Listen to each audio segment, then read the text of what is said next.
Peace and love, family. Welcome to U.S. Political Prisoners and You, brought to you by the Northeast Political Prisoner Coalition and EPPC on Black Power Media. If you are not subscribed yet to Black Power Media, please do so. Encourage others to subscribe as well, because this is an independent media station, and it's very important that we control our own narrative.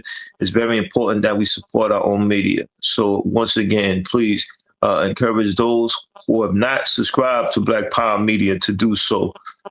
Welcome to U.S. Political Prisoners and You. Today is day 4, March 4th of Women's History Month, and it's very important that we take our history very seriously, because it's our ammunition. It's our way that we deal with our reality, because we're not going to change our current condition just by examining what's going on. We have to get involved. We have to make some serious decisions about what needs to be done. We're not going to free our political prisoners just by saying free them all and saying don't let another political prisoner die prison. We actually have to be involved in the work. We have to write to the political prisoner. We have to write to the board. We have to engage our community, raise our community's awareness about political prisoners, the fact that there are political prisoners, and not allow the state to say that there are no political prisoners in the United States, that these people are criminals, these people are terrorists. No, they're captured freedom fighters. They are political prisoners. They represent our politics. Before we go into the discussion about the Black Panther Party Sistas, I want to start off with a quote by our beloved fallen freedom fighter, Malcolm X. Malcolm X said, this is on history, he said, a race of people is like an individual man until it uses its own talent, takes pride in its own history, expresses its own culture, affirms its own selfhood, it can never fulfill itself. So Malcolm was teaching us about the importance and the power of history. With that being said, let us get into the Black Panther Party, and particularly the women, because it is a Women's History Month. So the Black Panther Party was founded in 1966 by Huey P. Newton and Bobby Seale to advance the social, political, economic, and spiritual uplift of Black people and other marginalized groups. The BPP quickly expanded to over 40 states and established 60 community survival programs, including a free breakfast for school children program, people's free medical clinics, food programs, senior services, prison support initiatives, and educational centers. Women represented more than half of the party and were instrumental in creating and sustaining these programs. I think that's very important to understand that, because we know our sisters are nurturers. Our sisters are very serious when it comes to the children. So it only makes sense that these type of programs were being constructed and organized and facilitated by our sisters. So when we start to recognize their positions in the party, now we start to understand the importance and the powers of our sisters. And now we start to understand that these are the examples that we need to look forward to when we decide what we're going to do for our people. The fact that our sisters showed us that courage, showed us the bravery, showed us the accountability to actually do those type of programs. So Mumia Abu-Jamal, in his book, if you don't have it, you should get it, especially it is Women's History Month. He took responsibility in actually writing a whole section that says a woman's party. This is dealing with the Black Panther Party. Page 164, excuse me, it says, in Brooklyn, another Panther member, Frank Ye, Malika Adams, challenged the prominent idea that the Black Panther Party was a man's thing. Women ran the BPP pretty much. I don't know how it came to be a male's party or thought of as being a male's party, because these things, when you really look at it in terms of society, these things are looked on as being women things, you know, feeding children, taking care of the sick. And so, yeah, we did that. We actually ran the BPP programs. So that being said, we could get an idea what was happening and what our sisters was doing. They was feeding their children. They was providing the children with the love and the care. And just imagine a child who's been neglected with those issues possibly in their household being provided that by somebody, a woman in the Black Panther Party. I think that gives them a sense of wealth, value, and their ability to go out into the world and to see themselves in an entirely different perspective. Because when we talk about self-determination, we're actually talking about our ability to create values for ourselves, to control our own destiny. So we have to be organized. We have to be serious. We have to be very disciplined and focused. And our beloved comrade sisters did that. They made sure that the children were prepared to take on a world that didn't love them, to do what was necessary so they can advance themselves and essentially advance us, because the children are our future. So that role was very important and very serious. And in the book, it talks about Afeni Shakur and talks about how she had to take on a role in her section of the Black Panther Party, and a role that she didn't think that she was qualified. And they justify that by saying that, nobody else is here. Nobody else could fulfill that position. So she did what she had to do, and she influenced a lot of Jamal Joseph credits her, Assata Shakur, and another comrade sister with his development. So he knew who was instrumental in him being the person he would become. And I think that when we identify that, acknowledge that, and the sisters in the party, we could appreciate them more. We can understand how the Black Panther Party was different than other organizations. You had certain organizations that didn't have females in positions of authority or leadership, rather, within their organization because they were women. But the Black Panther Party had a different position, and they were advancing their thinking and advanced in how they were structured. Yes, it was not a perfect organization. Yes, it had challenges, but it was groundbreaking in terms of the sisters' position. So when we look at when we look at Women's History Month, and we look at the days that are coming, and we study different strong women in our history, and we look at the Black Panther Party, we look at that as an example of what needed to be, an example of responsibility and accountability. And one of the programs that the Black Panther Party had was on political prisoners, right? We know that Huey P. Newton was a political prisoner, and you had women being involved and advocating for the release of our political prisoners. So they were organizing, they were doing what was necessary to raise awareness to the community around our political prisoners. So when we see that happening, and we compare it to what's going on today, and we take that example and we utilize that to organize around our political prisoners. We have discussions, we have demonstrations, we have programs and community centers, and the sisters are rising to the occasion. And at these functions around political prisoners, you might have the daughters of certain political prisoners. And how did they come to be who they are? Obviously, it was an example that was set, that they emulated, that they decided that, wow, this person showed me the way to do something. Maybe they had some engagement, some conversations that motivated them to take on that position. Because I could only imagine what they're going through, right? You have a family member who's in prison and that you love deeply, and you're making a decision about your personal life and their life, and how are things going to turn out. We obviously know that a political prisoner, their chances of coming home is not because of the state's mercy, but is because of the consciousness of people organizing. The consciousness develops to the point where you're going to do something about it. You're going from being informed to being conscious. That means that you're going to take a definitive position around a particular idea, and this idea being a political prisoner. So you decide that you're going to go to the community and let the community know that there's something happening that you have a problem with. And in fact, this problem is not isolated to you alone.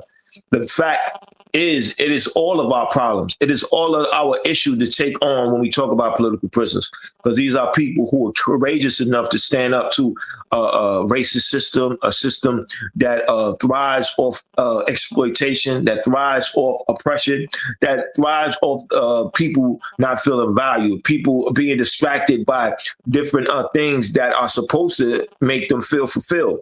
Not realizing that they're being taken off their path, their journey, and they have to align themselves to what's going on, what's happening, and they have to make some serious decision about what they were going to accept moving further.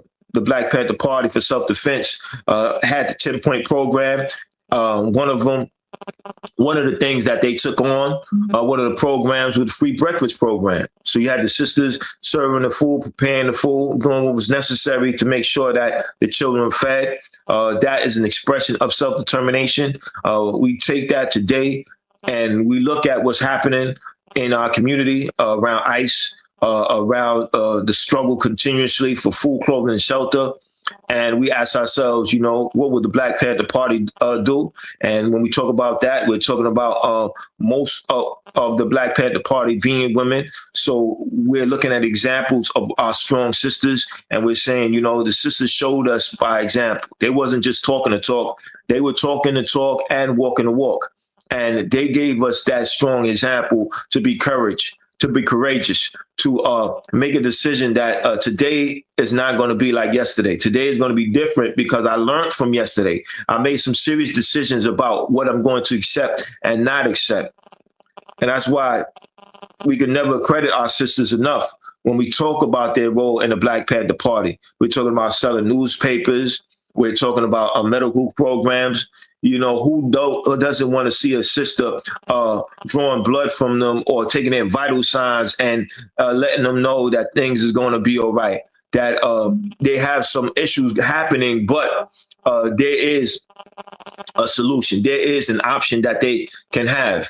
And I think that really changed the psyche of oppressed people in particular areas. Of course, the state responds. You have COINTELPRO, you have them attacking us severely, and then you have the outcome that you did when you have the Black Panther Party no longer being in existence. But the one thing that I realized, right, because prior to me coming on, I'm like other people are disturbed by the current things going on in the so-called Middle East. And you look at these issues and also what's happening in Cuba, and you look at these issues and you ask yourself, wow, how long is this going to last? And then you realize that this is not the first time that these events have been happening. People have been attacked because they have the courage to fight for their self-determination.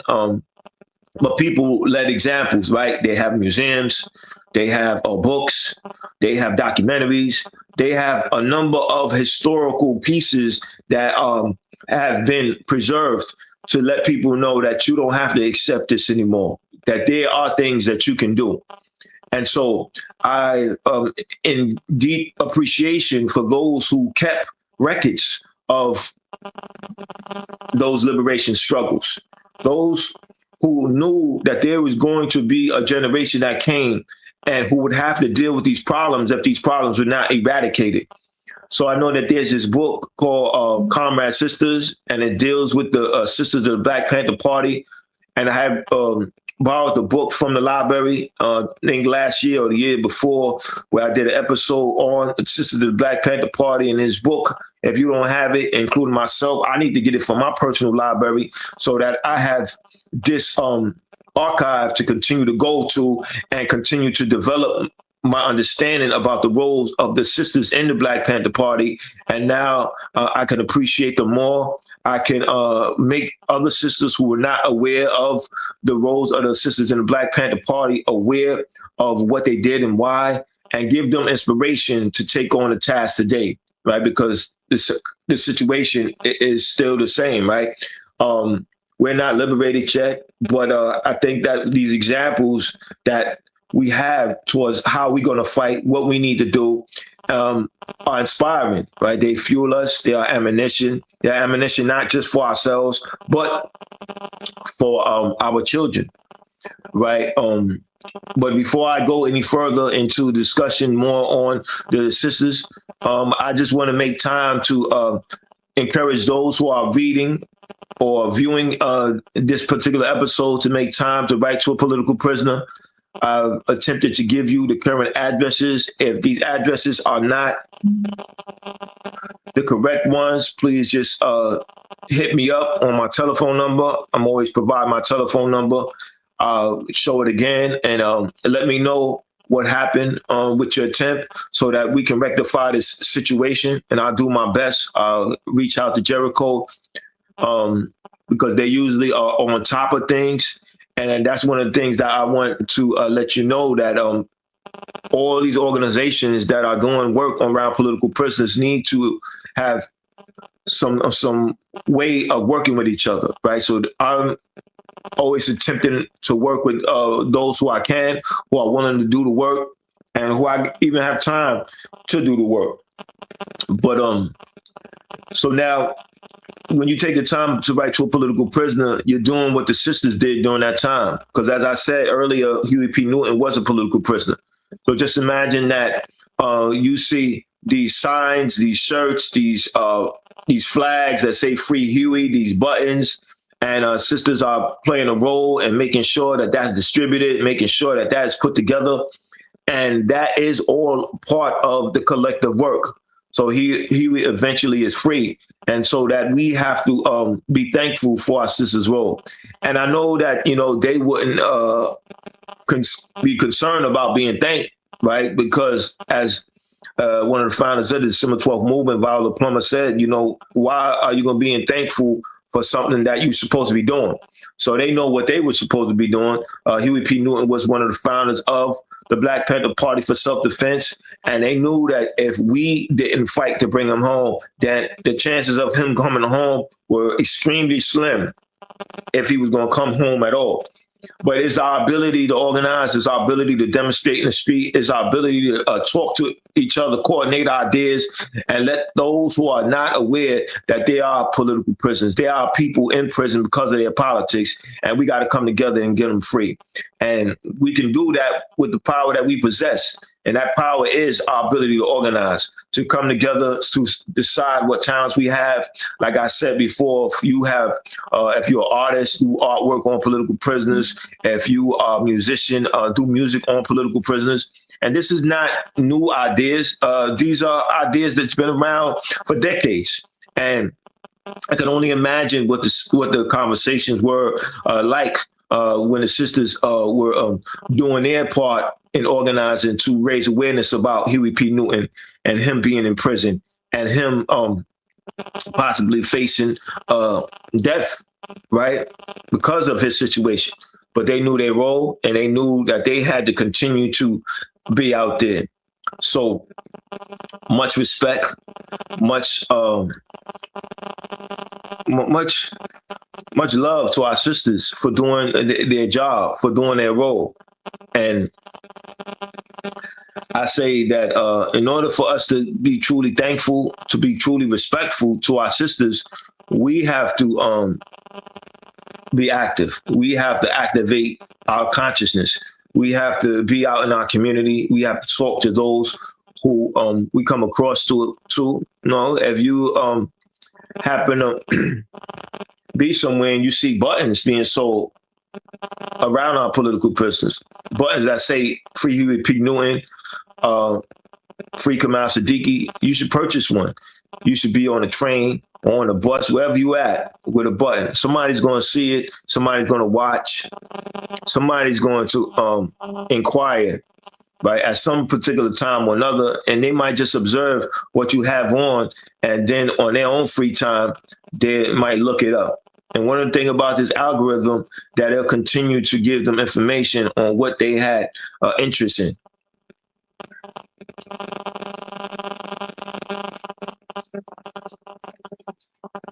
So want to give some book recommendations, as this is Women's History Month. As I said, there's a whole chapter, a whole section on women in the party. In fact, it's called a women's party because Huey P. Newton knew that most of the Black Panther Party members were women. women have a passion, a strong passion, and women going to inspire their husband, their brothers, their nephews to be involved in something that has interest or that's concerning them directly. That them ignoring their reality, it wasn't being responsible. It wasn't a show of bravery. It wasn't a show of respect. This other book, Look for Me in the Whirlwind, and you have Afeni Shakur telling her story. You have Asada Shakur telling her story. And, Asada Shakur, she was she actually, at one point in her life, lived in South Jamaica, Queens. So that's always dear to me because of my relationship with the community of South Jamaica, Queens. I'm always thinking what lives would be changed if they knew about Asada Shakur. How could their destiny be altered if they knew about Asada Shakur? And in fact, when I was part of doing outreach in South Jamaica, Queens, I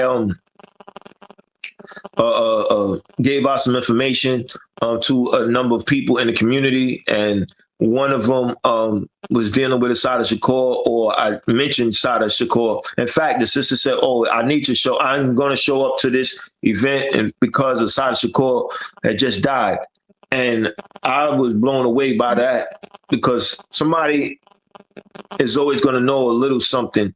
And then now you want them to know even more. And some people are not going to know nothing at all. And they're going to ask a question, and that is going to start their process to knowing what's going on, their process to knowing that there's something happening in their community that they should be concerned about, right? And now, how can a political prisoner actually relate to what's going on in that community? Well, as Jalil Abdul Muttaqim says, today's freedom fighter, tomorrow's political prisoner. So you have a situation going on in your community and somebody had the courage to stand up, right? You have police brutality happening. Somebody decides that they're going to stand up for their people's right to self-determination, because obviously police brutality is undermining our right to self-determination, and it must be confronted. And so a particular individual or group of individuals decide that they're going to confront it. And now their politics leads to their imprisonment, right? Because their politics is their right to self-determination. Now they're in prison. So now they become a political prisoner. And that directly affects you because they were fighting for you. So we have to be concerned about our political prisoner, our Ronald Reeds, our Mumia Abu Jamals, our Kamal Siddiquis, and so many others. And we need to know that we have to stand in solidarity to bring them home. Right? Our sisters understood the difference between solidarity and sympathy. Yes, they had sympathy for those who were suffering, but their sympathy didn't remain at that level. They graduated to solidarity, meaning that there were actions being done and they were going to be a part of that action being done. They knew that it was their responsibility to take a position. So they got involved in the programs, the breakfast program, the preparation and the distribution of the food. They got involved in the medical program, whatever was necessary. They sold the Black Panther Party newspapers. This idea started to circulate throughout our community and beyond. And from my understanding, it was 250,000 Black Panther Party newspapers sold a month, if I'm not mistaken. And if I am, I apologize. This platform is always about dialogue, about our history, dialogue about action that we need to take now. So as we exchange words and we exchange ideas, we make each other stronger. And that, as Malcolm taught us, is the power of our history, right? To know who we are, to know what we have done, to know what we need to do now until the problem is eradicated. And our sisters did that very well. And we need to deeply reflect on their example. And what does their example mean to us? Right? We need to reflect on the everyday life of a sister in the party. right? There was some mistakes happening. Some sisters obviously had certain positions to take in terms of how long they were going to be a part of it because of things that they did not like. But even if that was the case, right? Case in matter, if you Sada Shakur, she didn't stop after she left the Black Panther Party. She joined the Black Liberation Army. She decided that, you know, she was going to take her ideas, her experiences, her lessons from the Black Panther Party and be a part of another organization. And then she became a part of the Black Liberation Army.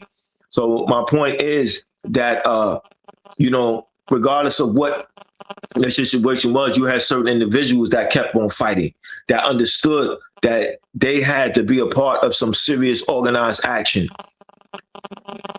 And her example is a great example of perseverance, of endurance, of knowing that there's something happening that you have to be a part of.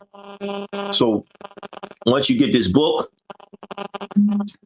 We Want Freedom, please read that section, read that chapter, and make the connection around what's going on today. Examine different organizations and the role of women in these organizations.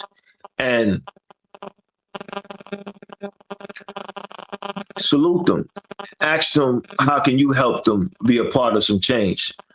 I know that there's a number of strong, powerful sisters in the coalition, the Free Mumia.